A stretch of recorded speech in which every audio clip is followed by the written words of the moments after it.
అందరికీ నమస్కారం అండి. ఈరోజు గాయత్రీ మాత జయంతి.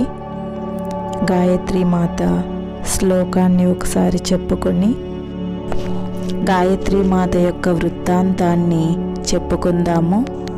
ఓం భూర్భువస్వః తత్సవితుర్వరేణ్యం భర్గో దేవస్య ధీమహి ధియో యో నః ప్రచోదయాత్.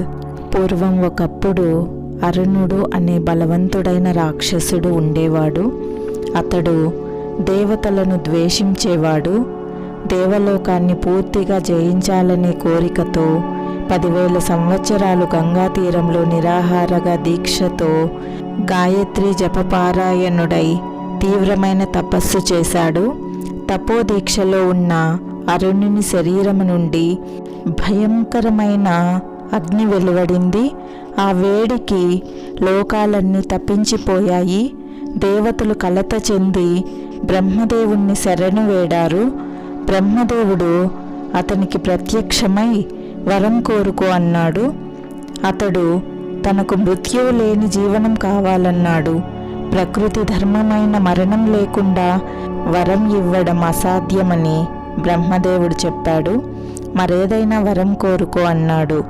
అంతటా రాక్షసుడు చతురానన మరణం అనివార్యం అయితే యుద్ధరంగంలో కానీ శాస్త్ర అస్త్రాల చేత కానీ స్త్రీ పురుషులలో ఎవరి చేత కానీ 2 కాళ్ళు గల ప్రాణి చేత కానీ 4 కాళ్ళు గల జంతువు చేత కానీ పంచభూతాల్లో ఏ ఒక్కదాని చేత కానీ మరణం లేకుండా వరమివ్వమని కోరాడు. బ్రహ్మ తథాస్తు అన్నాడు. బ్రహ్మదత్త వరగర్వంతో అరుణుడు రాక్షస గణంతో కలిసి దేవలోకాన్ని ఆక్రమించడానికి సంసిద్ధుడయ్యాడు. ముందుగా ఒక దూడను ఇంద్రుని వద్దకు పంపి యుద్ధానికి సిద్ధపడమని కబురు చేశాడు. ఇంద్రుడు భయపడి బ్రహ్మ వద్దకు వెళ్ళి మొరపెట్టుకున్నాడు. బ్రహ్మ అతన్ని వెంట పెట్టుకుని వైకుంఠానికి రాగా విష్ణువు బ్రహ్మేంద్రాదులతో కలిసి కైలాసానికి వెళ్ళాడు. ధ్యాన ముద్రలో ఉన్న శంకరుడు వారి మొర విని ఆ రాక్షసుడు గాయత్రి జప పారాయణుడని, అతడు గాయత్రిని మానివేయడమో మరచిపోవడమో చేస్తే తప్ప అతన్ని వధించడం సాధ్యం కాదని చెప్పి అందుకు తరుణోపాయం కోసం పరాశక్తిని ప్రార్థించవలసిందిగా సూచించాడు. బ్రహ్మేంద్రాది దేవతలు ఈశ్వరుని సూచనానుసారం పరాశక్తిని ఆరాధించారు. మాయోపాయం చేత అరుణుని గాయత్రి జపం మాన్పించడానికి తగిన ఆలోచన దేవగురువైన బృహస్పతికి స్ఫురించింది. ఈ స్ఫురణ దేవీ సంకల్పంగా గుర్తించి బృహస్పతి అరుణుని వద్దకు వెళ్ళాడు. వచ్చిన బృహస్పతిని చూచి అరుణుడు అతిథి సత్కారాలు చేసి, మునీంద్ర, నేను రాక్షసుడను కదా, మీరు దేవగురువులు, దేవతలు నాకు శత్రువులు, నాతో మీకేమి పని, మీ రాకకు కారణం ఏమిటి అని అడిగాడు. అందుకు బృహస్పతి నవ్వి, రాక్షసరాజా, నీవిలా అనడం భావ్యం కాదు. మా ఆరాధ్య దైవమైన గాయత్రి దేవతను నిరంతరం నీవు ధ్యానిస్తూ ఆమె మంత్రాన్ని జపిస్తున్నావు. మేము జపించే మంత్రాన్ని నువ్వు జపిస్తున్నావు కనుక ఆ రీత్యా మనం మిత్రులమే కానీ శత్రువులం కాదు కదా అని సమాధానమిచ్చాడు. ఈ మాటలు విన్న అరుణునితో దురభిమానము దురహంకారము విజృంభించాయి. తనకు శత్రువులైన దేవతల ఆరాధ్య దైవమైన గాయత్రి తనకు అభీష్టం కాదని పలికి గాయత్రి మంత్రానికి ఉద్వాసన చెప్పాడు. వచ్చిన పని ముగిసిందని భావించిన బృహస్పతి అరుణుని వద్ద సెలవు తీసుకున్నాడు. గాయత్రి మంత్రాన్ని మానివేసిన కారణంగా అరుణుడు తేజోవిహీనుడు, దుర్బలుడు అయిపోయాడు. ఎందుకు కొరగాని వాడయ్యాడు. ఆ సమయంలో బృహస్పతితో కలిసి దేవిని ప్రార్థించగా ఆమె వారికి సాక్షాత్కరించింది. వారి బాధలను మొరపెట్టుకోగా ఆ దేవి వారి బాధలను తీర్చాలని సంకల్పించింది. అంతట పరాశక్తి తన మాయా విలాసం చేత భ్రమరాలను ప్రేరేపించింది. కోట్లాదిగా తుమ్మెదలు చెలరేగి భూమ్యాకాశాలను కప్పివేసి రాక్షసుల శరీరాలను ఆక్రమించి చెవుల్లో భరించరాని రోదన చేస్తూ ఒకరి మాట ఒకరికి చెప్పడానికి వినడానికి అవకాశం లేకుండా, కాళ్ళు చేతులు కదిలించే అవకాశం కూడా లేకుండా చేశాయి. దేవి ఆజ్ఞానుసారం అలా కోటాను కోట్ల భ్రమరాలు ఒక్కసారిగా విజృంభించి అరుణుని అతని అనుచర వర్గాన్ని యుద్ధం లేకుండానే శాస్త్రాస్త్రాలతో పని లేకుండా సంహరించాయి. ద్విపాద చతుష్పాద ప్రాణుల వల్ల తనకు మరణం లేకుండా వరం కోరుకున్న ఆ దానవుడు షట్పది వల్ల మరణించాడు. షట్పది అనగా 6 పాదాలు గల తుమ్మెద. తమను కనికరించి రాక్షస బాధను నివృత్తి చేసిన ఆ జగన్మాతను ఆనాటి నుండి దేవతలందరూ భ్రమరీ దేవతగా పూజించి ఆమె అనుగ్రహం పొందసాగారు.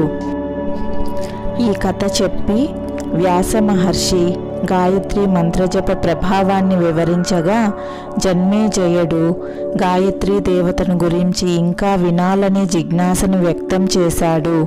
వ్యాస మహర్షి కొనసాగించసాగాడు.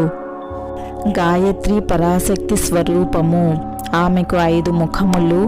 ఈ 5 ముఖాలు సృష్టికి ఆధారమైన పంచభూతాలకు ప్రతీకలు. 5 శిరస్సులతో 10 చేతులతో ఆ తల్లి ఆశ్రితులకు సరళైశ్వర్యాలను, అనంతమైన బుద్ధిశక్తిని ప్రసాదిస్తోంది. గాయత్రీ దేవతకే సంధ్యాదేవి అని కూడా పేరు. ప్రాతకాలంలో గాయత్రిగా, మధ్యాహ్నం సావిత్రిగా, సాయంత్రం సరస్వతిగా ఆ శక్తి తన తేజో విశేషం చేత 3 పేర్లతో 3 రూపాలతో గోచరిస్తూ ఉంటుంది. గాయత్రి మంత్రానికి 4 పాదాలు. ఒక్కొక్క పాదంలో 8 అక్షరాలు. మొదటి 3 పాదాలు ఋగ్వేదము, యజుర్వేదము, సామవేదము. ఈ 3 వేదాల నుండి 4వ పాదం అథర్వణ వేదము నుండి ఉద్భవించాయి. అందువల్లనే గాయత్రీ దేవతను వేద జననిగా ఆరాధిస్తూ ఉంటారు. మొదటి 3 పాదాల్లో 64 అక్షరాలతో ఉన్న మంత్రాన్ని ద్విజులు త్రిసంధ్యలలోనూ జపిస్తూ ఉంటారు.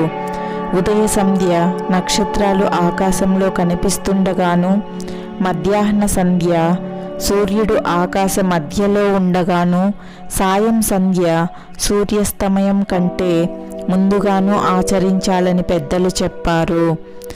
సర్వసహితమైన వేద మంత్రము ఈ గాయత్రి. ఈ ఉపాసన వల్ల ద్విజులు అనంతమైన సత్ఫలితాలను పొందగలరు.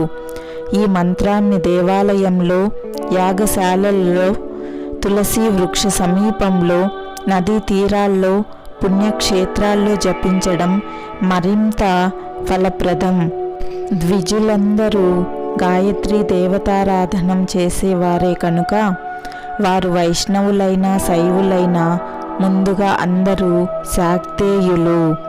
గాయత్రి మంత్రంలోని 24 అక్షరాలు సృష్టిలోని 24 తత్వాలకు సంకేతాలు.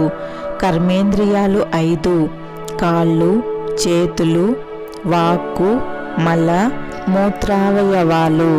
జ్ఞానేంద్రియాలు 5: చెవి, చర్మం, కన్ను, నాలుక, ముక్కు. పంచప్రాణాలు: ప్రాణ, అపాన, వ్యాన, ఉదాన, సమాన వాయువులు. పంచభూతాలు: నేల, నీరు, నిప్పు, గాలి, ఆకాశం. మనస్సు, బుద్ధి, చిత్తము, అహంకారము అనే 4 అంతఃకర్మ చతుష్టయం కలసి సృష్టిలోని 24 తత్వాలు. జీవుడు 25వ వాడు. 24 అక్షరాల గాయత్రీ మంత్రానికి ముందట ఓంకారం చేర్చితే 25 అక్షరాలు అవుతాయి. ఈ మంత్రంలో గల 24 వర్ణాలలో ఒక్కొక్క వర్ణానికి ఒక్కొక్క ఋషి, ఒక్కొక్క ఛందస్సు, ఒక్కొక్క దేవత ఉన్నారు. 24 రంగులు, 24 శక్తులు, 24 ముద్రలు గల గాయత్రి మంత్రానికి వేదోక్తమైన సంప్రదాయాన్ని అనుసరించి కవచము, హృదయము, శక్తి, బీజము, కీలకము ఉన్నాయి. ఉపాసనా మార్గంలో ఇవి చాలా ప్రధానమైనవి. ముందుగా గాయత్రి కవచాన్ని ధారణ చేసి తర్వాత గాయత్రి మంత్రాన్ని హృదయంలో భావన చెయ్యాలి. గాయత్రి హృదయానికి నారాయణుడే ఋషి, గాయత్రియే ఛందస్సు, పరాశక్తియే దేవత. గాయత్రి దేవతకు 5 ముఖాలు, 4 దిక్కుల వైపు 4, 5వది ఊర్ధ్వముఖంగాను ఉంటాయి.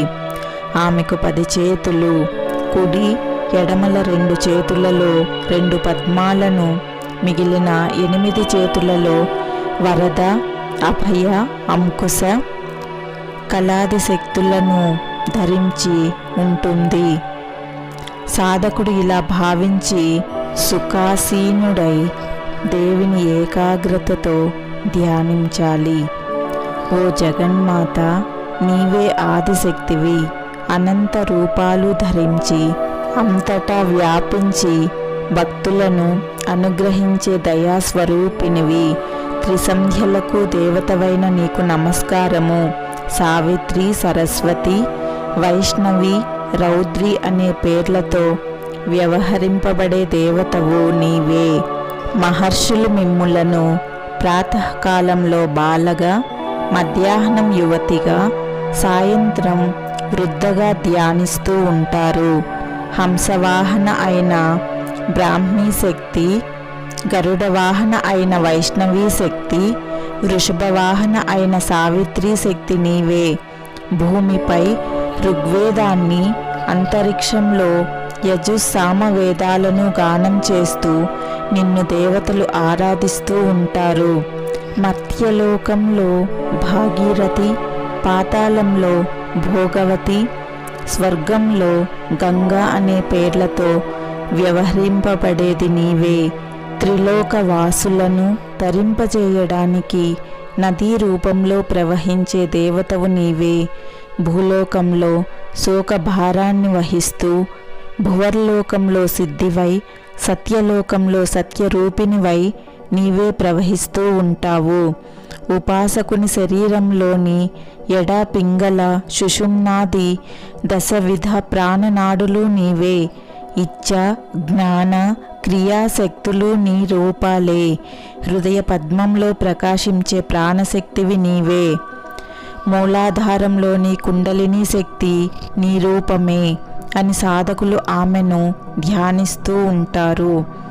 ఈ విధంగా గాయత్రీ దేవత వైభవాన్ని వివరించి గాయత్రి సహస్రనామాలను, దీక్షా విధానాన్ని వ్యాస మహర్షి జన్మేజయునకు వివరించారు. జన్మేజయుని ఆసక్తిని, అర్హతను గమనించి మరికొన్ని విశేషాలను అందించారు. వేదము నుండి ఉద్భవించిన గాయత్రి మంత్రాన్ని ద్విజులు గురుముఖతః విధి విధానంగా గ్రహించి శ్రద్ధాభక్తులతో మంత్రానుష్ఠానం సాగిస్తే సర్వశక్తులు స్వాధీనమవుతాయి. భూత, ప్రేత, పిశాచాది దుష్టశక్తులు నశిస్తాయి. సప్తకోటి మహామంత్రాలకు గాయత్రియే మాతృక. గౌతమ మహర్షి కొన్ని వేల సంవత్సరాలు గాయత్రీ మాతను ఉపాసించి దేశంలో అనావృష్టి వల్ల కలిగిన కరువు కాటకాలను నివారింపజేశారు. గాయత్రీ దేవతానుగ్రహం చేత గౌతమ మహర్షి సమృద్ధిగా అన్నపు రాసులను, షడ్రసోపేతమైన వంటకాలను, నానాలంకర వస్త్రమాల్య భూషణాలను పొంది ఆశ్రయించిన వారిని ఆదుకుంటూ దేవలోక వంద్యుడయ్యాడు. కనుక జన్మేజయ మహారాజా గాయత్రీ రూపాన్ని మనసులో భావించిన ఆమెను పూజించిన, ఆమె మంత్రాన్ని జపించిన సర్వారిష్టాలు తొలగి సకల సంపదలు లభిస్తాయి. గాయత్రి మంత్రశక్తిని దుర్వినియోగం పరచి లోక కంటకుడై ప్రవర్తించిన రాక్షసుడైన అరుణుడు దుర్గతి పాలయ్యాడు. గాయత్రి మంత్రశక్తిని సద్వినియోగం చేసి గౌతముడు దుర్భిక్షాన్ని తొలగించి లోకాన్ని ఆదుకుని లోక పూజ్యుడయ్యాడు. కనుక మంత్రశక్తిని సంపాదించిన వారు దాన్ని సద్వినియోగం చేసి లోకహిత దీక్షతో ప్రవర్తించాలే కానీ స్వార్థంతో, అహంకారంతో ఆ శక్తిని దుర్వినియోగం చేయరాదు. ఈ విధంగా వ్యాస మహర్షి జన్మేజయులకు గాయత్రి వృత్తాంతాన్ని సవిస్తరంగా అందించారు.